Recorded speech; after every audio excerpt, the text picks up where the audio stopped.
दोस्तों, हमारे चैनल को सब्सक्राइब करने के लिए आप सब्सक्राइब के इस रेड बटन को ऐसे दबाएं और फिर सबसे पहले हमारी वीडियो प्राप्त करने के लिए इस बेल आइकन को ऐसे दबाएं। वेलकम दोस्तों, बालाजी ऑनलाइन क्लासेस में हम आपका एक बार फिर से स्वागत करते हैं। तो दोस्तों, आज की जो हमारी वीडियो है वो है भारत के अंदर कृषि और इससे संबंधित जितने भी टॉपिक हैं कृषि से संबंधित भारत के अंदर, तो उनमें से क्वेश्चन पूछे जाते हैं। तो ख़ास तौर से ये जो अब एग्ज़ाम होने वाला है सेकंड ग्रेड का, तो उसमें जीके का ये महत्वपूर्ण टॉपिक है भारतीय कृषि। तो उसके ऊपर काफ़ी सारे जो क्वेश्चन जो भी बनते हैं उनको हम डिस्कस करेंगे आपके साथ, और आपको इस बात का आश्वासन देते हैं कि इससे बाहर कोई क्वेश्चन नहीं आएगा। आप हमारी वीडियोस देखते रहिए और जितने हम क्वेश्चन आपको करवाएं उन क्वेश्चनों को आप अच्छे से लर्न ज़रूर कर लें। आपका कोई भी क्वेश्चन किसी भी कंपटीशन एग्ज़ाम में भारतीय कृषि से बाहर नहीं जाएगा। तो हम स्टार्ट करते हैं अपना आज का पहला क्वेश्चन कि किस मूल्य पर सरकार खाद्यान्न का क्रय करती है। तो उसको बोलते हैं न्यूनतम समर्थन मूल्य, MSP, मिनिमम सेलिंग प्राइस। इसको क्या बोलते हैं? न्यूनतम समर्थन मूल्य, या MSP भी हो सकता है आपके ऑप्शन में। तो आपको MSP पे टिक करना है। तो MSP वो है जिसके ऊपर जो निर्धारण करती है न्यूनतम जो समर्थन मूल्य है सरकार फसल का, जिसके ऊपर कम से कम उस रेट में तो क्या है फिर जो बिक्री करेगी सरकार उस फसल को। नेक्स्ट देख लेते हैं कि सरसों एवं रेपसीड उत्पादन में प्रथम राज्य कौन सा है। तो भाई राजस्थान का ही है ये, और जो खास तौर से RPSC की तैयारी कर रहे हैं, सेकंड ग्रेड फर्स्ट ग्रेड की तैयारी कर रहे हैं, उनके लिए बेहद शानदार है कि सरसों या रेपसीड में पूछ ले तो पहला स्थान किसका है दोस्तों? राजस्थान का है। और भारत का कुल 45.9% जो पैदावार है सरसों की और रेपसीड की कहाँ होती है? राजस्थान के अंदर होती है।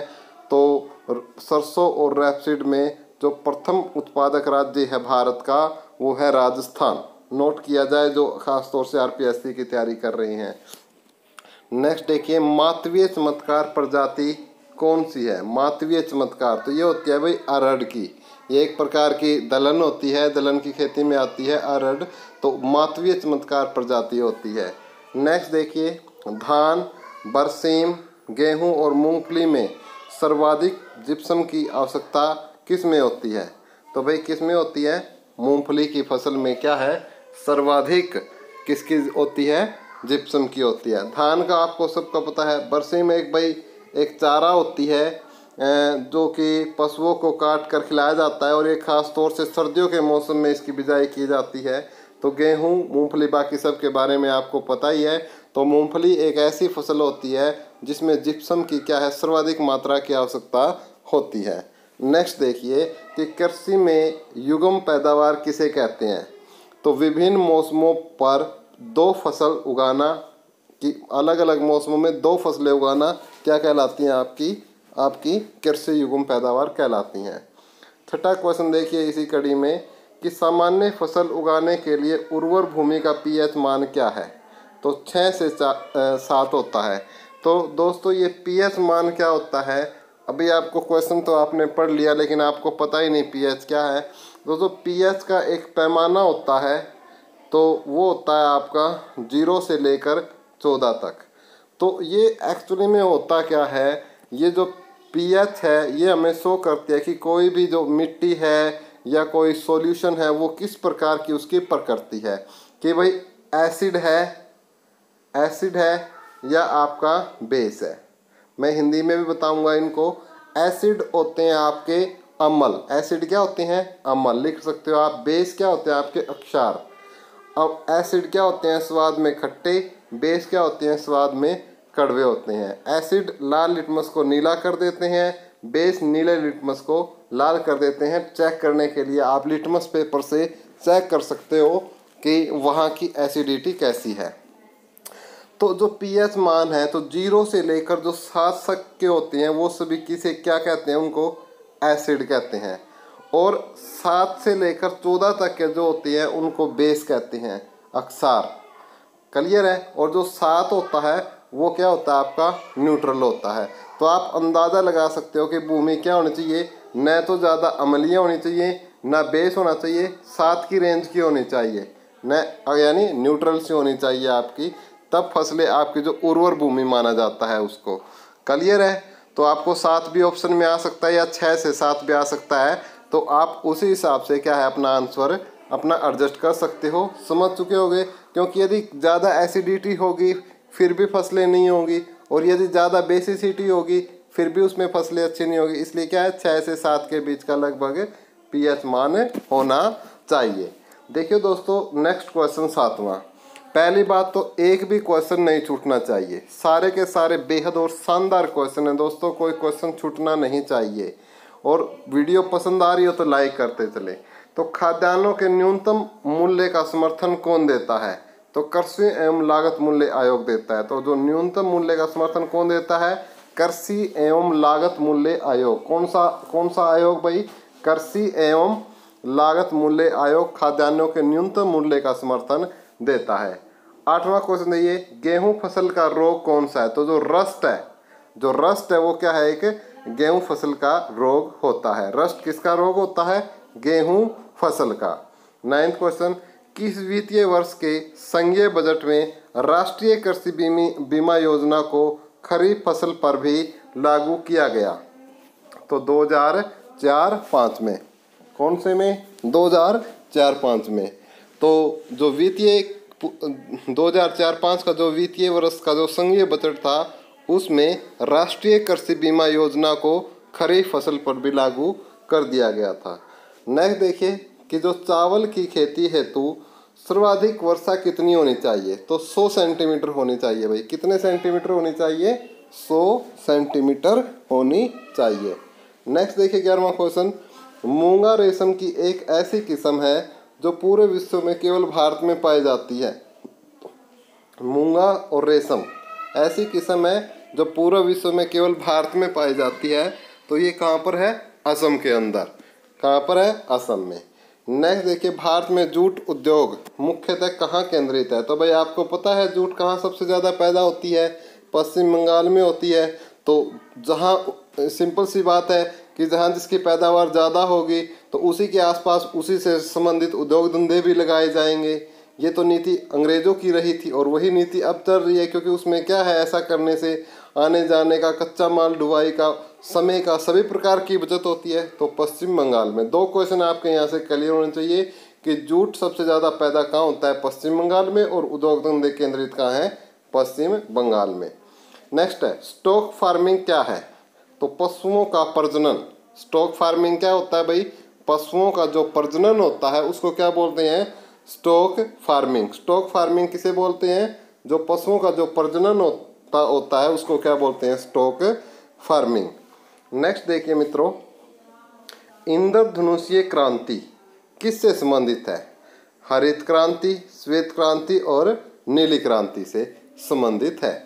नेक्स्ट देखिए, कृषि की प्रक्रिया जो पर्यावरण संरक्षण में सहायक है क्या कहलाती है? सिंपल सा आंसर है जैविक खेती। कल्याण सोना गेहूं की एक किस्म होती है। जो गेहूं की जो फसल होती है उसकी एक किस्म होती है कल्याण सोना, यानी एक बीज का नाम है ये कल्याण सोना, जिसकी बिजाई करते हैं, जिससे बहुत अच्छी पैदावार मानते हैं इससे होती है। नेक्स्ट है, भारत में फसल बीमा योजना किस वर्ष शुरू की गई? तो 1985 में। 1985 में भारत में फसल बीमा योजना किस वर्ष शुरू की गई? 1985 में भारत के अंदर फसल बीमा योजना की शुरुआत की गई। नेक्स्ट देखिए, राष्ट्रीय कृषि तकनीक परियोजना NATP का वित्त पोषण कौन सी संस्था है? तो विश्व बैंक द्वारा किया जाता है। तो राष्ट्रीय कृषि तकनीक परियोजना, राष्ट्रीय कृषि तकनीकी परियोजना का वित्त पोषण यानी उसके जो पैसे का जो दिया जाता है वो किसके द्वारा दिया जाता है? राष्ट्रीय कृषि तकनीकी परियोजना को आपका विश्व बैंक को, यानी आपका नेशनल एग्रीकल्चर टेक्नोलॉजी प्रोजेक्ट उनको जो है विश्व बैंक द्वारा क्या दिया जाता है? वित्त पोषण उसका किया जाता है। नेक्स्ट देखिए 19वां कि भारत 3/4 से अधिक कच्चा रेशम कहाँ से प्राप्त होता है? भारत को 3/4 से ज़्यादा जो कच्चा रेशम है वो कर्नाटक और आंध्र प्रदेश से प्राप्त होता है मित्रों। दक्षिण भारत में सबसे ज़्यादा पैदा होता है। नेक्स्ट देखिए, हैंडबुक ऑफ एग्रीकल्चर कहाँ से प्रकाशित होती है? हैंडबुक ऑफ जो एग्रीकल्चर है वो आपके भारतीय कृषि अनुसंधान परिषद से क्या होती है भाई? प्रकाशित होती है। तो हैंडबुक ऑफ एग्रीकल्चर भारतीय कृषि अनुसंधान परिषद द्वारा प्रकाशित होती है।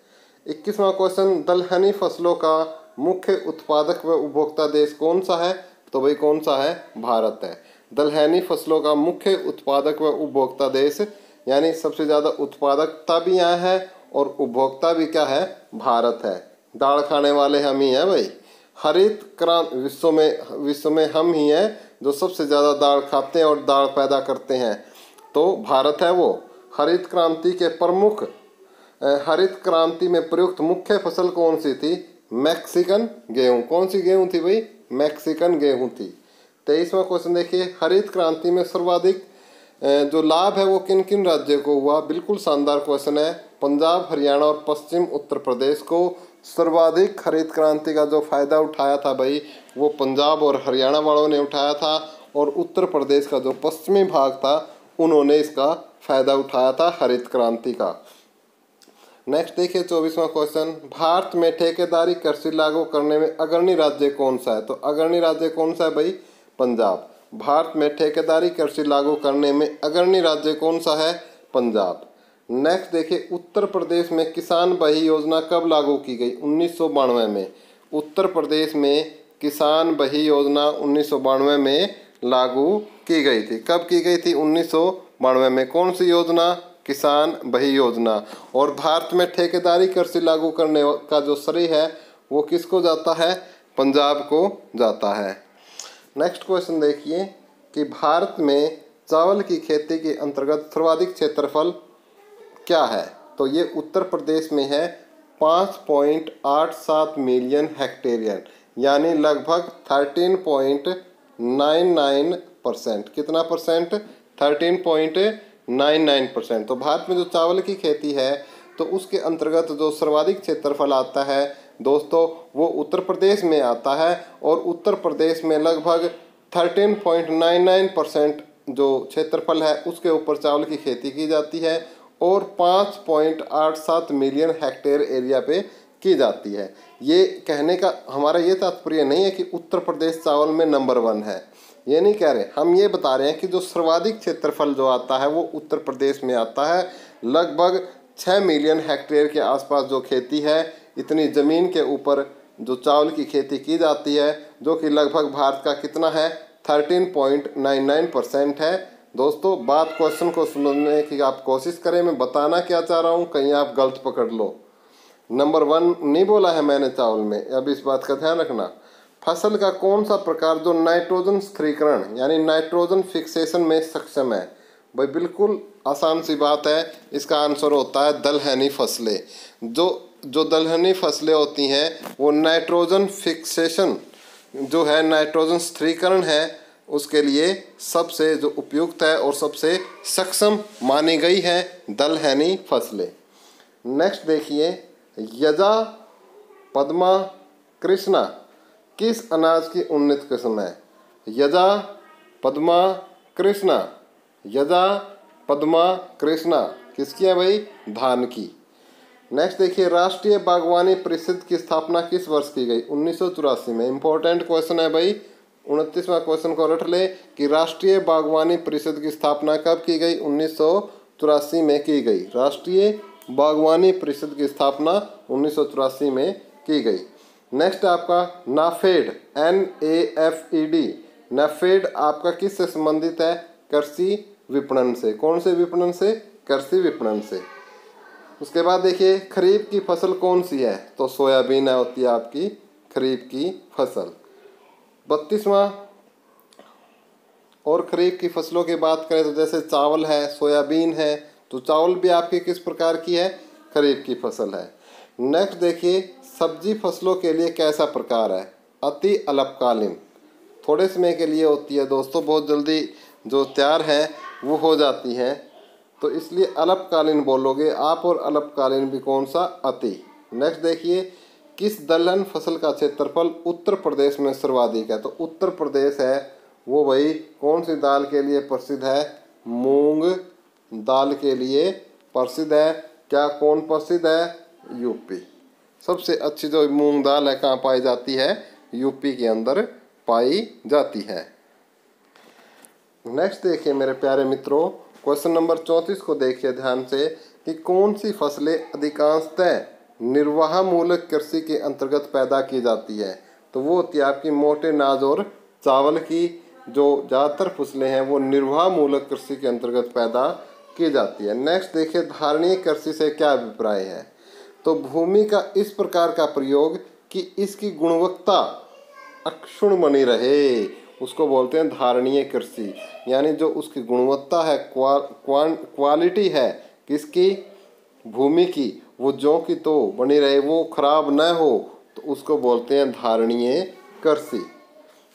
नेक्स्ट देखिए क्वेश्चन नंबर 36, कौन सी फसलें जायद की मुख्यतः सिंचित क्षेत्रों में उगाई जाती है?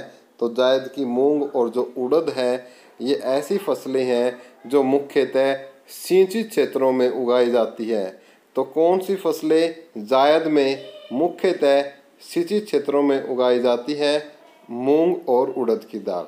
अब ये जायद क्या है? एक फसल का प्रकार होता है। आपको पता है 3 प्रकार की फसलें होती हैं, एक जायद होती है, एक व्यापारिक होती है और एक जो हम खाद्य के रूप में यूज़ करते हैं, खाने के यूज़ में खाद्य होती है। तो ये 3 प्रकार की है और जो उनमें से जायद होती है, जायद के अंदर मूंग और उड़द ऐसी फसलें हैं दो जो सिंचित क्षेत्रों में उगाई जाती है, क्योंकि इनको सिंचाई के लिए पानी की अति आवश्यकता होती है। नेक्स्ट देखिए 37वां क्वेश्चन, राष्ट्रीय हॉर्टिकल्चर मिशन किस पंचवर्षीय योजना में प्रारंभ हुआ? तो कौन से में प्रारंभ हुआ था भाई? राष्ट्रीय हॉर्टिकल्चर जो मिशन है वो 10वीं पंचवर्षीय योजना में शुरू हुआ था। कौन सी योजना में शुरू हुआ था? 10वीं में। नेक्स्ट देखिए 38वां क्वेश्चन, विटीकल्चर किसके उत्पादन को कहते हैं? तो अंगूर के उत्पादन को क्या कहते हैं? विटीकल्चर।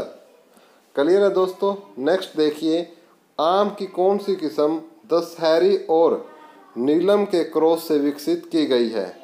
कौन से किसके क्रॉस से भाई? किसकी हाइब्रिडाइजेशन से? दशहरी और नीलम के हाइब्रिडाइजेशन से आम्रपाली। कौन सी पाली? आम्रपाली। किससे? दशहरी और नीलम के क्रॉस से या हाइब्रिडाइजेशन से आम्रपाली का निर्माण किया गया है। तो जो आम्रपाली है वो किस किस का मिश्रण है भाई? आम्रपाली आपका बताइए। एक तो कौन सी किस्म? दशहरी।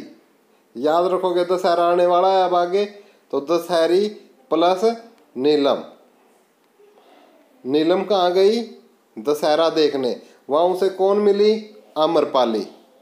नीलम कहाँ गई भाई? दशहरा देखने गई और वहाँ उसके क्या मिली? आम्रपाली मिली। क्लियर है दोस्तों? तो इससे आप याद सकते हो कि जो आम्रपाली है वो किस किस का मिश्रण है? दशहरी और नीलम का। क्लियर है दोस्तों? इस तरीके से आप याद रख सकते हो। नेक्स्ट देखिए, अरहर का जन्म स्थान कहाँ है? तो भारत की ही देन है अरहर आपकी। तो भाई ऐसी ऐसी देन हम ही कर सकते हैं, इतनी खतरनाक देन है। नेक्स्ट देखिए,